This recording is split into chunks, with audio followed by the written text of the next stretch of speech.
रामकृष्ण हरी वारसा कीर्तनाचा या यूट्यूब चॅनलवरती आपले सहर्ष स्वागत आहे. असेच नवनवीन कीर्तन चाली ऐकण्यासाठी आपल्या या चॅनलला सबस्क्राईब करा व घंटी दाबायला विसरू नका. मुक्ताबाई जरा तिखट होती बरं का, आणि मुक्ताबाई जरा तिखटच राहिली पाहिजे. काय लिहिलं त्या चांग्याला? ज्ञानदादा म्हणतात मुक्ते कोरच पत्र आहे ग.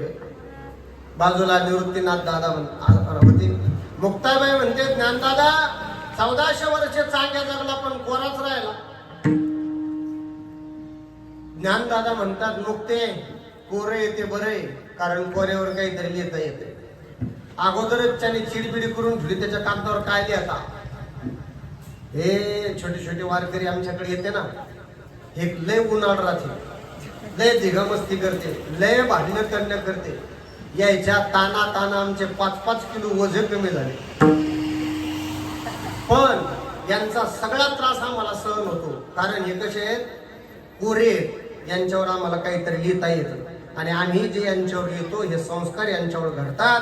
आणि उद्याचे भविष्यातले हे वारकरी आहेत, संत आहेत, कोण जाणे कोणाकडे, कारण हे कोरे हे त्रास देत असले तरी आम्हाला माहिती आहे हे कोऱ्या कागद आहे. त्या कोऱ्यावर आपण जसं लिहिलो त्याच पद्धतीचे आमचं जीवन होणार आहे. म्हणून निवृत्तीनाथ दादा म्हणतायत ज्ञानदादा याच कागदावर त्या चांगदेवाला बोध करा.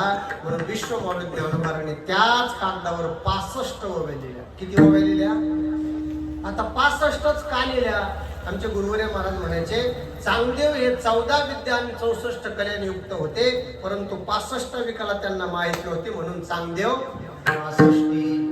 ज्यावेळेस ती चिठ्ठी ते पत्र घेऊन तो शिष्य वापस आला आणि चांगदेव महाराजांनी दिली, आणि चांगदेव महाराजांनी त्याच्यातली पहिलीच ओवी वाचली आणि 420 व्होल्टेजचा झटका बसला.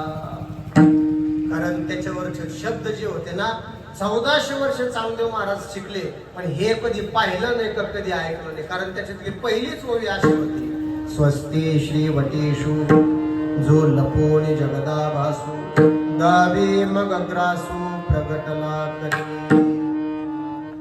चांगदेव महाराज म्हणतायत अरे हे काय लिहिलं या पत्रामध्ये? हे मी कधी ऐकलं नाही का कधी पाहिलं नाही.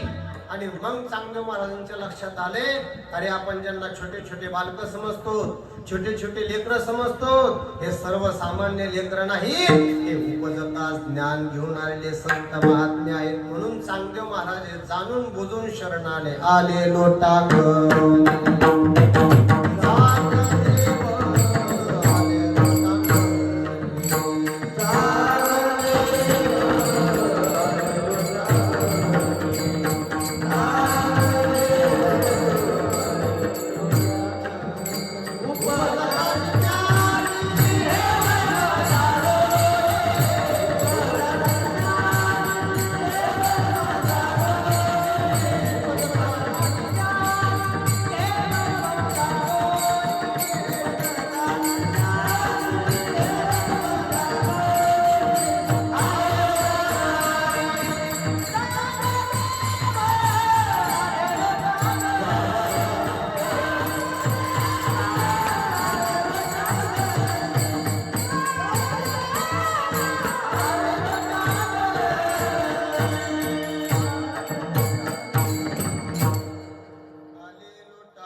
आता मला तुम्हाला असं म्हणायचंय, 1400 वर्ष हे शरीर ज्यांनी कलियुगात जीवन ठेवलंय, अशा चांगदेव महाराजांना ती चांगदेव पासून कळाली नाही.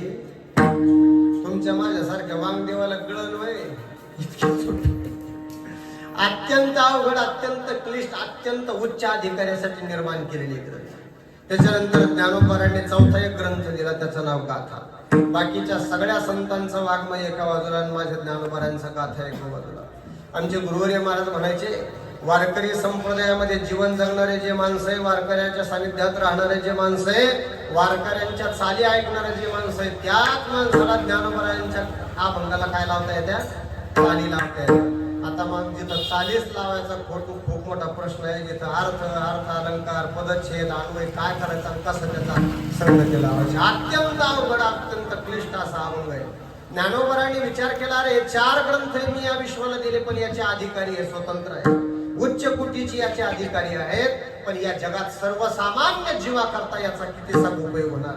म्हणून सर्वसामान्य जीवाकरता काहीतरी वाङ्मय निर्माण केलं. खालीकडच्या भाषेत बोलू का, बहुजन समाजाच्या दृष्टीने या ग्रंथाचा कितीसा उपयोग होणार. म्हणून या लोकांसाठी आपण काहीतरी वाङ्मय तयार करावं. मग काय तयार करावं, काय सांगावं. आणि मग ज्ञानोबारांच्या लक्षात आलं, अरे ज्या युगात आपण राहतो त्या युगाचं नाव आहे कलियुग. आणि कलियुगामध्ये जर जीवाचा उद्धार व्हावा असं वाटत असेल तर कलियुगामध्ये करावे कीर्तन येणे नारायण देव. ते उपनिषद म्हणते, हरेर्नाम हरेर्नाम हरेर्नामैव केवलम कलौ नास्तेव गतिरन्यथा. कलियुगामध्ये जीवाचा जर उद्धार व्हावा वाटत असेल तर फक्त एकच साधन, आणि ते म्हणजे भगवत नाम चिंतन. प्रत्येक युगामध्ये देव प्राप्तीचे वेगवेगळे साधन होते. कृते ध्यायतो विष्णू त्रेतायाम यजतो मुखये द्वापारे परिचर्यायाम कलौ तद हरि कीर्तनात्. कृतयुगामध्ये ध्यानाने देवाची प्राप्ती, त्रेतायुगामध्ये यज्ञयागाने देवाची प्राप्ती, द्वापार युगामध्ये परिचर्या पूजेने देवाची प्राप्ती, आणि कलियुगामध्ये कलौ तद हरि कीर्तनात् कलौ संकीर्त्य केशवम. म्हणून या नामाचं महात्म्य प्रतिपादन करावं म्हणून माझ्या ज्ञानोबारायांनी हरिपाठाचे ग्रंथ निर्मिती केली. आता या हरिपाठा शब्दामध्ये मध्यम पदलोपी समास आहे बरं का. हरे हे नामनः पाठः हरिपाठः. या पाठ शब्दामध्ये पठपठती हा धातू आहे, आणि पठपठती या धातूचा अर्थ होतो उच्चार करणे. म्हणजे हरीच्या नामाचा उच्चार करणे हाच ज्या ग्रंथाचा विषय आहे त्याला म्हणतात हरिपाठ. विठ्ठल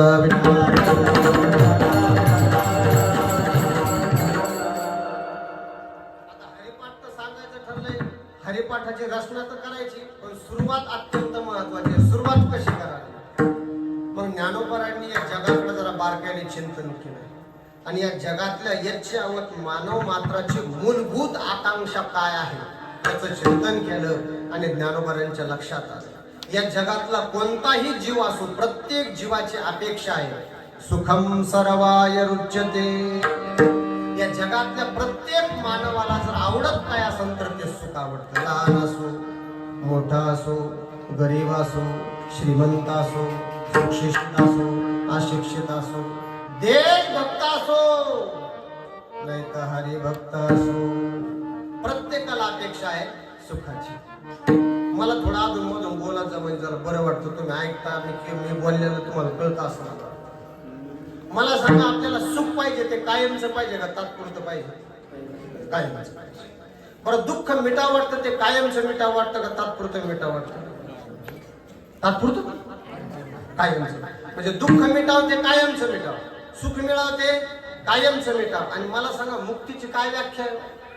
आत्यंतिक दुःखाची निवृत्ती आणि परमानंदाची प्राप्ती. आणि याला शास्त्रात काय म्हणतात? मुक्ती म्हणतात.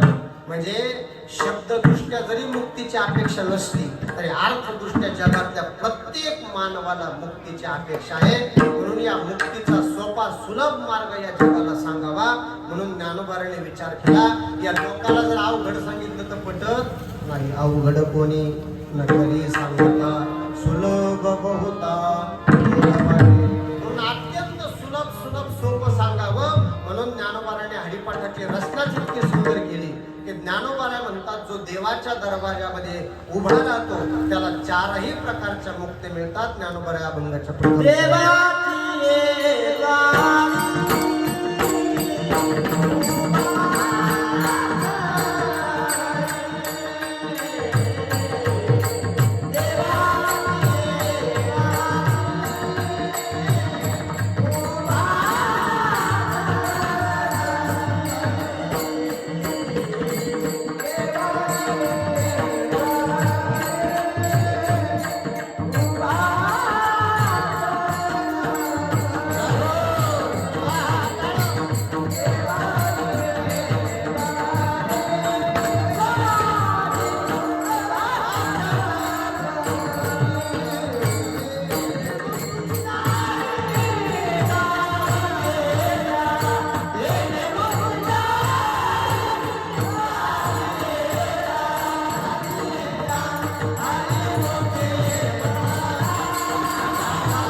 म्हणतात जो देवाच्या दरवाजात उभा राहतो त्याला चारही प्रकारच्या मुक्ती मिळतात. तेने मुक्ती चारी साधे. कोणाला?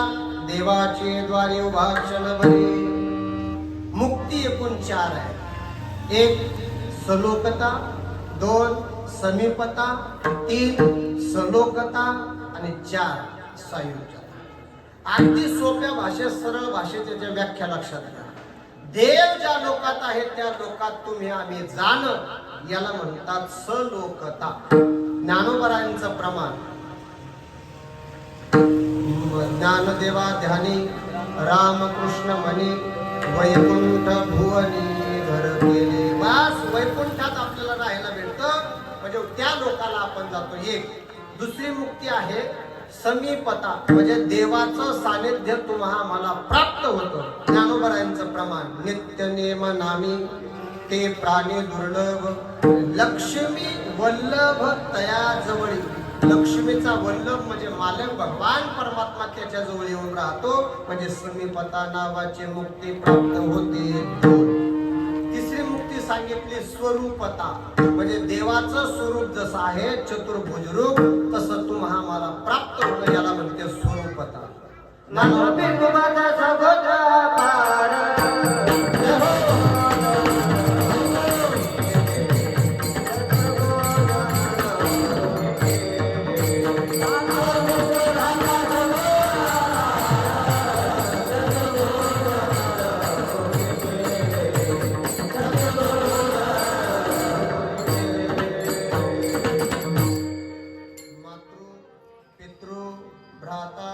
सगोत्र अपार आणि ज्ञानोबारा म्हणतात चतुर्भुज नर होणे केले.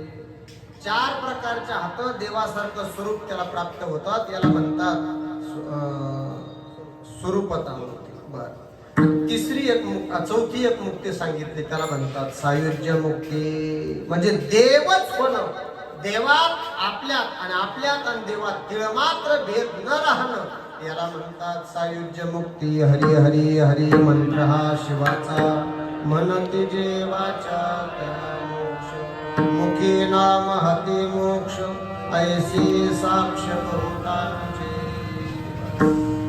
आपण देव स्वरूप होणं, परमात्मा स्वरूप होणं, आपल्यात आणि देवात तिळमात्र भेद न राहणं याला म्हणतात सायुज्य मुक्ती. या चारही मुक्ती त्याला प्राप्त होतात. म्हणजे ज्ञानोबा हरिपाठामध्ये मुक्तीचा मार्ग सांगतात. आता शंका जर केली तर गोड शंका करते. आता ज्ञानोबरायांना मुक्तीचा मार्ग सांगायची काय गरज आहे? कारण जीवाच्या स्वरूपाचं जर चिंतन केलं तर जीव मुळातच कसा आहे? मुक्त आहे. भगवत पूज्यपाद शंकराचार्य म्हणतात श्लोकार्धेन प्रवक्ष्यामि यदुक्तम ग्रंथ कोटिभिः ब्रह्म सत्यम जीवन मिथ्या जगन मिथ्या जीवो ब्रह्मैव नापरः. जीव आणि ब्रह्म यांच्यात तिळमात्र भेद नाही. मग मुक्त असलेल्या जीवाला पुन्हा मुक्तीची अपेक्षा सांगायची काय गरज आहे? तर त्याचं थोडक्यात उत्तर असं आहे, जीव मूळचाच मुक्त आहे, पण या मुक्त असलेल्या जीवाने नको त्याचा माझा माझा म्हणून छंद घेतला आणि त्याचा परिणाम हा जीव बळजबद्ध झालाय. घेऊन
घेऊन या छंद माझे माझे. हा जीव मुळातच मुक्त आहे, पण मुक्त असलेल्या जीवाने नको त्याचा माझा माझा म्हणून छंद घेतला आणि हा जीव बळजबद्ध झाला.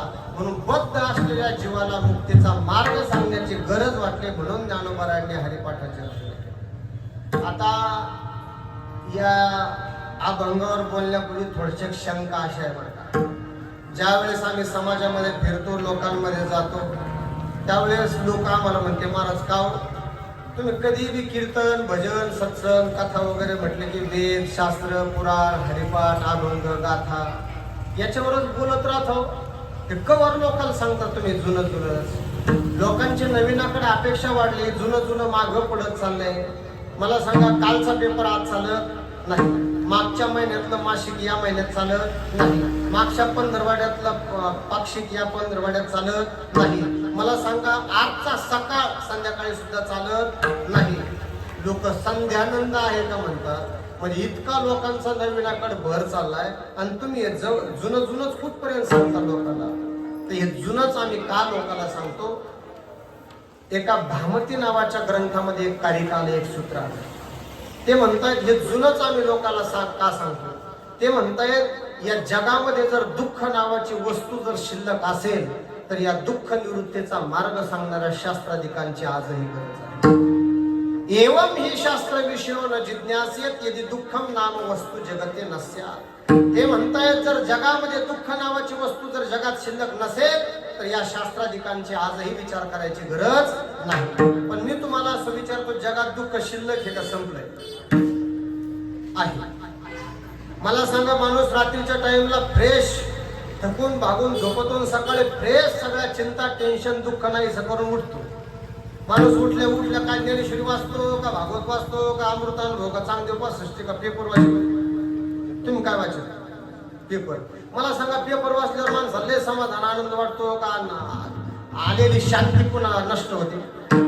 बरं, पेपर मध्ये काय लय समाधानाच्या लय शांतीच्या गोष्टी राहतात. इकडे इतके धडकले, तितकं तिकडे धडकले, इकडं हे झालं, तिकडं ते झालं. आणि हे असं वाचल्याने माणसाची शांती राहत असते का जात असते? मग आजकालचं जे वाङ्मय आहे हे माणसाला समाधान, शांती प्राप्त करून देणारं समाधान नाही, दुःख करणारं वाङ्मय नाही. म्हणून तुमच्या माझ्या जीवनात दुःख निवृत्तीचा मार्ग सांगणाऱ्या शास्त्राधिकांची आज. आता शास्त्र कशाला म्हणायचं? 2-3 सूत्र जरा बारकाईने ध्यानात घ्या. शास्ती हिता हितम तच्छास्त्रम. शास्त्र म्हणते ज्याचं हित कशात आहे, ज्याचं अनहित कशात हे ज्याला कळतं त्याला शास्त्र म्हणतात. एक. दुसरं एक प्रमाण आहे, प्रवृत्तिर्वा निवृत्तिर्वा नित्येन कृतकेन वा पुंसामे नोपदिश्ये तच्छास्त्रम विधीयते. जीवाची प्रवृत्ती कशात असावी आणि जीवाने निवृत्त कशातून व्हावं याचं जे मानवाला उपदेश करतं त्याला शास्त्र असं म्हणतात. माझ्या विश्वमानव ज्ञानोबारायांचा हरिपाठ 27 अभंगाचा जरी असला तरी शास्त्र म्हणायला हरकत नाही. का?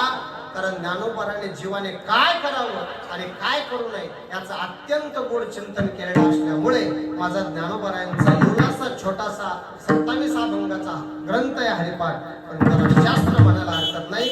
म्हणून या जगामध्ये मानवाच्या उद्धारासाठी जर काय महत्वाचं असेल तर ज्ञानोबाराने ज्या ग्रंथामध्ये सर्व प्रतिपादन केलं त्याचं नाव आहे हरिपाठ. अजून याच्यात बारकाईने चिंतन जर करायचं ठरलं तर ज्ञानोबारा म्हणतात, तेने मुक्ती चारी साधियेला. जो देवाच्या दरवाज्यात उभा राहतो त्याला 4 प्रकारच्या मुक्ती मिळतात. मला तुम्हाला असं विचारायचंय, देवाच्या दरवाज्यात उभी राहणारे माणसं थोडी आहे का? आणि ज्ञानोबारा म्हणतात, क्षणभर उभा राहिल्यानंतर 4 प्रकारच्या मुक्ती मिळतात. अहो, काही लोक तर असे सप्ताह सुरू झाले की 7 दिवस देवाजवळूनच हलत नाही. चातुर्मासाचा जर टाइम असेल तर काही लोक 4 महिने मंदिरातून हलत. काही पुजारी भगवत भक्त असे देवाचे हात जिथं कमरेला लागलेले तिथं त्याचं डोकं लागलेलं. पण इतक्या दिवस झाले ते देवाजवळ राहते पण त्याला काही मुक्ती मिळाली अजून काही आम्हाला दिसत. त्याला अजून मधून मुक्ती भेटली, त्याला काही मुक्ती मिळाली असं आम्हाला काही दिसत नाही.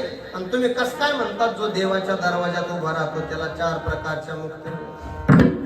ज्ञानोबारा म्हणतात, माझा पाठ काय आहे तिकडे जरा बारकाईने घ्या.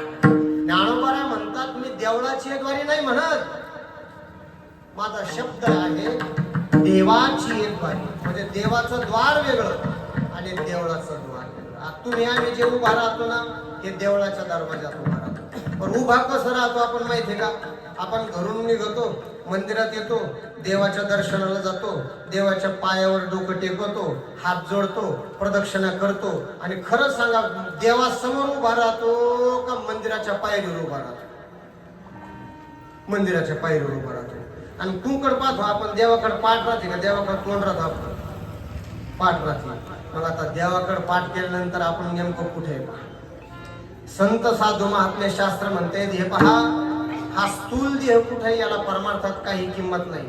तुम्ही मनाने कुठे याला परमार्थात काय किंमत आहे? हा स्थूल देह जर मंदिरात असेल आणि तुम्ही जर बाहेर विषयाच्या द्वारात भटकत असेल, शब्द स्पर्श रूप रस गंध या पंच विषयाच्या द्वारात भटकणाऱ्या या जीवाला हा स्थूल देह मंदिरात ठेवून काय उपयोग आहे? म्हणून बद्ध झालेल्या जीवाला मुक्तीचा मार्ग सांगावा म्हणून ज्ञानोबारांनी हरिपाठाची रचना केलेली आहे. विठ्ठल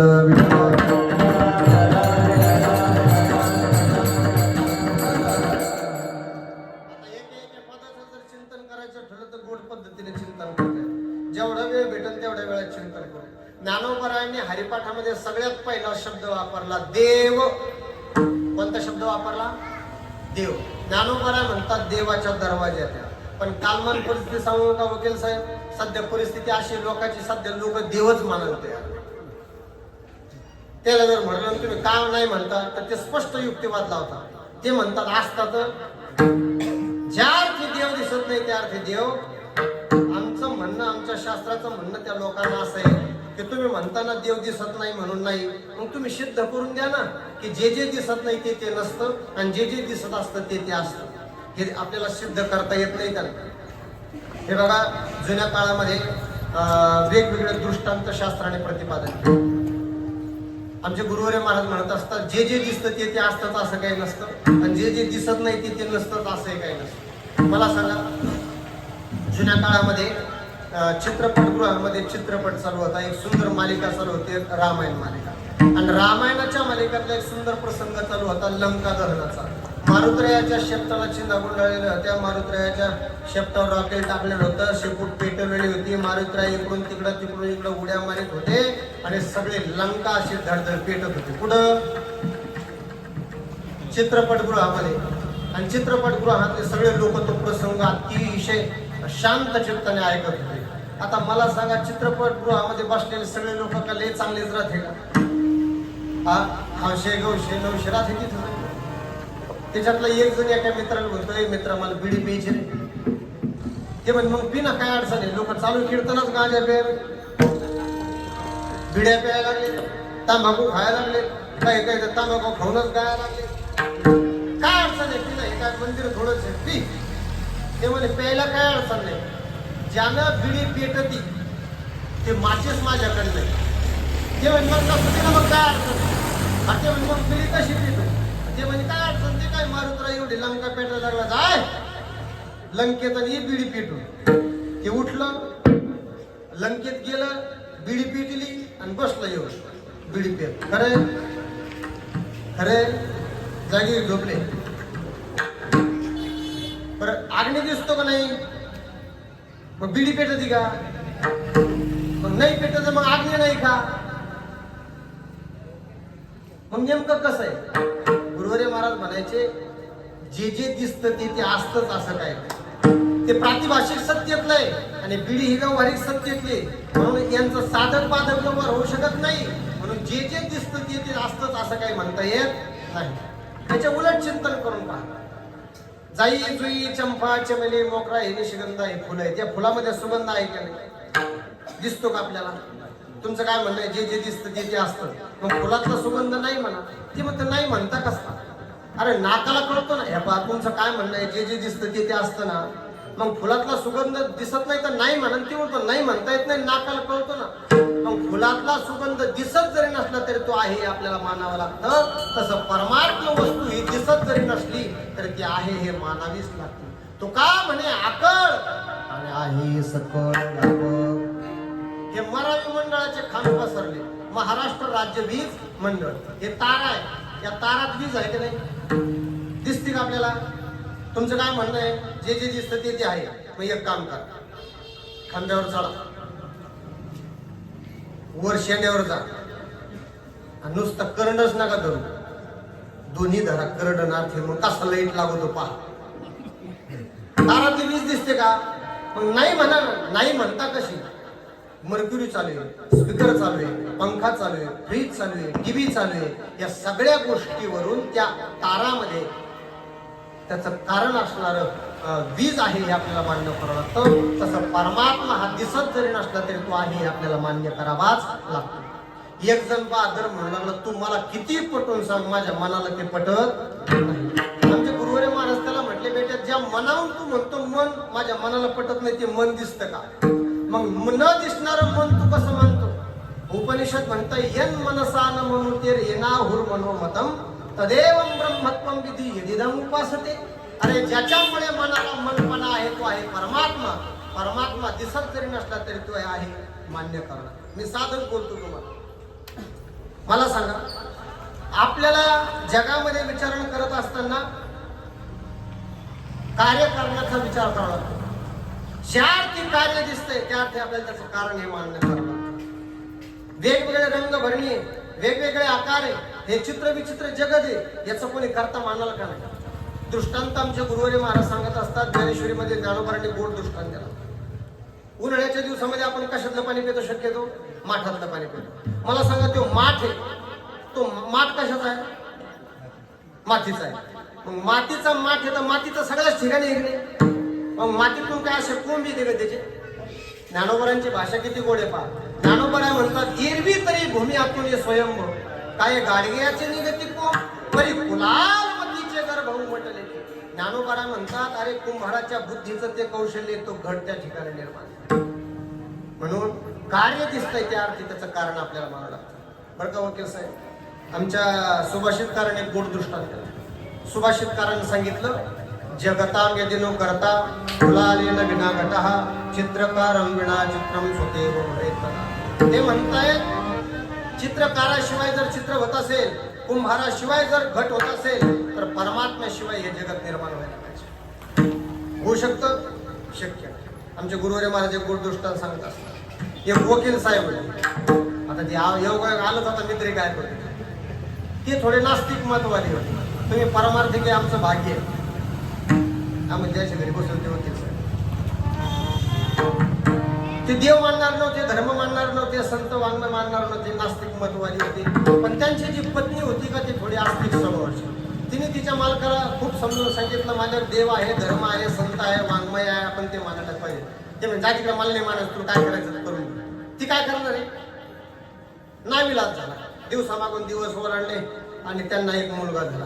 तो मुलगा लहानाचा मोठा झाला, हळूहळू कळायला लागला, आणि तो मुलगा त्याच्या आईवर गेला. म्हणजे तो आस्तिक मतवादी झाला, देव धर्म संत मानणारा झाला. त्यांनी सुद्धा आपल्या वडिलाला समजून सांगण्याचा प्रयत्न केला. पालथ्या घागरीवर पाणी, नाविलाज झाला. आणि मग त्यांनी विचार केला, आपल्या मुलांच्या परिवर्तनासाठी काहीतरी करायला पाहिजे. तो चित्रकलेत हुशार होता. एक दिवस वकील साहेब ड्युटीवर गेले.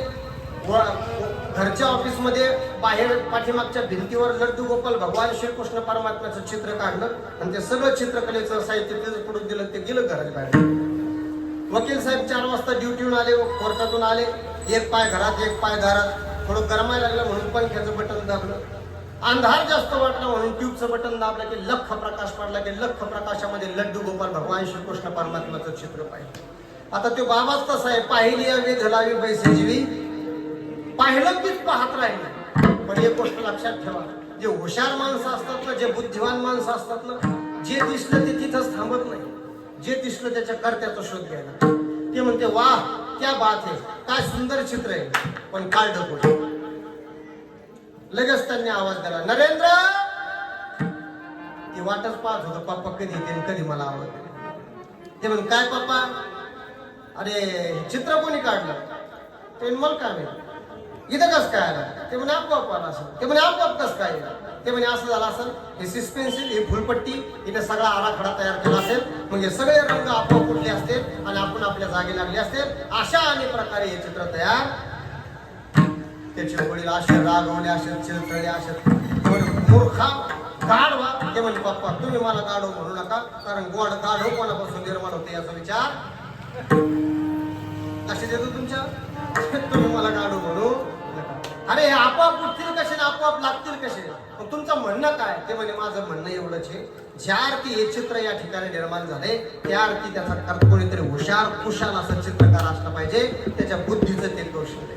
तो मुलगा म्हणे पप्पा, एक साधं चित्र जर तयार होण्यासाठी कुशल आणि हुशार चित्रकार लागत असेल तर एवढं मोठं चित्र विचित्र जगत जे निर्माण झाले त्याच्याकरता कोणी नको का? त्याच्याकरता कोणी हुशार नको का? त्याच्याकरता कोणी नको का? आणि जो करताय, जो हुशार आहे, ज्याने हे संपूर्ण विश्व निर्माण केलंय, तो जर कोण असेल तर तो माझा परमात्मा. ज्याने हे विश्व निर्मिले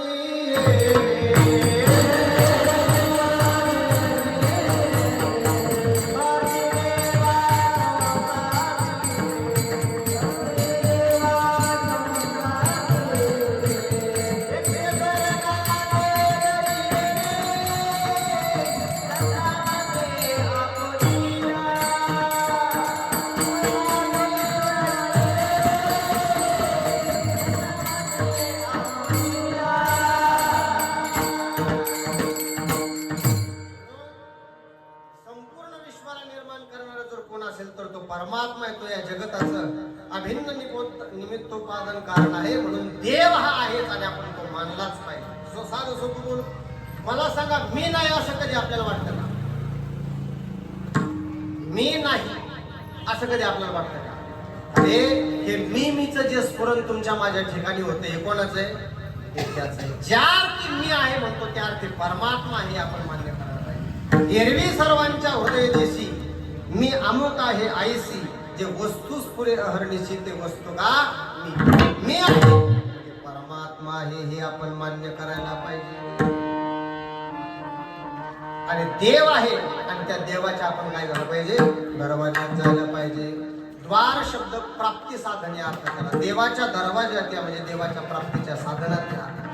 उभे राहा म्हणजे तत्पर राहा आणि क्षणभर म्हणजे जोपर्यंत परमात्मा प्राप्ती होत नाही तोपर्यंत परमार्थामध्ये थांबू नका. देवाची द्वारी उभा क्षणभरी, देवाच्या प्राप्तीच्या साधनात आयुष्यभर तत्पर राहा. कुठपर्यंत? आलयम श्रीमद भागवत म्हणते, जोपर्यंत तुम्हाला मुक्ती प्राप्त होत नाही तोपर्यंत ही साधना करत राहा. आणि अशा प्रकारची साधना जर केली तर आपण 4 प्रकारची मुक्ती त्याला प्राप्त होऊ शकते. ज्ञानोबा म्हणतात, देवाची द्वारी मोहा क्षणभरी तेणे मुक्ती साधिला. ज्ञानोबाने विचारलं, ज्ञानोबा आहे तो दरवाजा जो तो म्हणतो तो दरवाजा नेमका कोणता?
उभारल्यानंतर 4 प्रकारच्या मुक्ती मिळतात. तो दरवाजा कोणता? तर ज्ञानोबा म्हणतात, हरिमुखे म्हणा, हरिमुखे म्हणा, पुन्हा चिंतनाला कोण करे.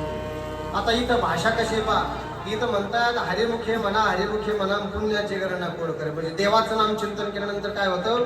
मुक्ती प्राप्त, आपलं पुण्य मिळतं. आणि पहिल्या चरणात म्हणजे देवाचे द्वारे अक्षर म्हणजे तेने मुक्ती 4 दिलं. दरवाजा कोणता? तर हरिमुखे म्हणा. म्हणजे देवाचं नामचिंतन घेतल्यानंतर मुक्ती मिळते का देवाचं नामचिंतन केल्यानंतर पुण्य मिळतं? नेमकं कसं आहे हो? तर दोन्ही चिंतन करता येतं.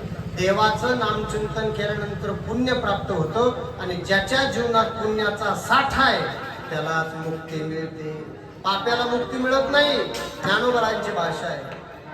जेथ शांतीचा जिव्हाळा नाही तेथ सुख विसरून नरघे काही जैसा पापियाच्या ठाई नवसे मोक्ष. ज्ञानोबाला म्हणतात पाप्याला मोक्ष मिळू शकत नाही, पुण्यवानालाच मोक्ष मिळतो. आणि म्हणून तुम्हाला जर पुण्य संपादन करायचं असेल तर हरिमुखी म्हणा, हरिमुखी म्हणा, पुण्याची गणना पंक्तीने मुक्ते चारी साधी. बर असं नामचिंतन करण्याकरता पुढे जावं लागेल, काही पुढे जायची गरज नाही. आमचा संसार चालेल, खुशाल चालेल. असोनी संसारी जिव्हे वेगू करी वेद शास्त्र भारी बाह्या सदा. ज्ञानोबाला म्हणतात ज्या संसारात राहतात तो संसार वाईट नाही, त्या संसाराची आसक्ती वाईट. मी साधं तुम्हाला विचारतो, नाव पाण्यात पाहिजे का नावेत पाणी पाहिजे? नाव पाण्यात पाहिजे. डोक्यात टोपी पाहिजे का टोपीत डोकं पाहिजे? डोक्यात टोपी पाहिजे. काय करे कसं आहे माहितीये का, हे जे शरीर आहे ना हे परमार्थासाठी उपयोगात आणलं पाहिजे. शरीर परमार्थ काय करे. पण आपलं कसं आहे माहितीये का, आपण संसार करतो शरीरासाठी आणि हे शरीर पुन्हा संसारासाठीच उपयोगात आणतो. तसं नाही, संसार शरीरासाठी नाही, शरीर परमार्थासाठी. असं चिंतन यल टाईप करायचं. आणि अशा पद्धतीने जर आपण परमार्थ जर केला तर त्या शरीराचा योग्य विनियोग होतो. आहे का नाही. संत साधू महात्मा म्हणतात देह समर्पिजे देवा भार काहीच न घ्यावा होईला गवा तुका म्हणे आनंद. आणि असा आनंद जर प्राप्त करायचा असेल, संसार वाईट नाही आहे का नाही. संसारी असावे असोनी नसावे पद्मपत्र निवाम बसा. बस त्या पद्धतीने जर संसार केला तर ज्ञानोबाला म्हणतात मीच सांगतो असं नाही, सगळे शास्त्र सांगतात. वेद शास्त्र पुराण वेदशास्त्र उभारी बाह्या सदा बाहुवर करून सांगतायत बाबा हेच नामचिंतन करा. हरी हरी तुम्ही म्हणारे सकळ तेने माया जाळ फुटतील आणि गणका काही गवाळाचे भरी येते थोरे नाग. मग का हो ज्ञानोबाला तुम्ही म्हणता असं नामचिंतन केल्यानंतर मुक्ती मिळन पुण्य मिळन, असं पण या जगात झालं का? ज्याने नामचिंतन केलं त्या नामचिंतनाच्या जोरावर त्याला समीपता नावाची मुक्ती प्राप्त झाली, म्हणजे देवाचं सानिध्य प्राप्त झाले. एखादं उदाहरण एखादा पुरावा ज्ञानोबाला म्हणतात मी माझ्या मनाचं सांगत नाही, व्यासांचा पुरावा घेऊन सांगतो अभंगाचा शेवट.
चार प्रकारच्या मुक्ती मिळतात. पुरावा ज्ञानोबाला म्हणतात ज्ञानदेव म्हणे व्यासाचे पुणे द्वारकेचे राणे पांडवा म्हणे. द्वारकेचा राजा भगवान श्रीकृष्ण परमात्मा परिपूर्णतम साक्षात श्रीकृष्ण नान्य वही असं ज्याचं स्वरूप आहे. पूर्ण परब्रह्म भगवान श्रीकृष्ण परमात्मा द्वारकेचे राजा आहेत.